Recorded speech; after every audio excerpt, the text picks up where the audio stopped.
cietas daļiņas mašinai Honda un Kia. Kas mums ir Kia? Šitai Kia vispār trūba ir tukša, nieko nav iekšā, un viņai bija 6 miljoni, tagad ir 400 000, ne vairāk. Hondai 5 miljoni tehniska apskate bija, tagad ir 500 000. Tā kā atnācat paskatīsieties, aparāts rāda tagad 500 000. 490 000, 480 000 parādīgi, trūba ir iesprausta tur. Mašinas numuru nerādīsim.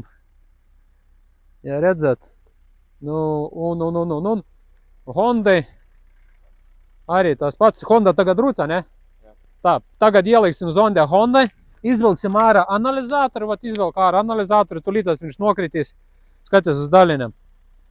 Daļinēs kritīs lejā. Strauji krīt.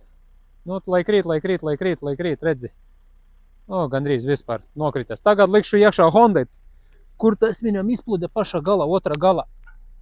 Liekam iekšā Hondai un skatāmies, kādas daļiņas būs tagad Hondai.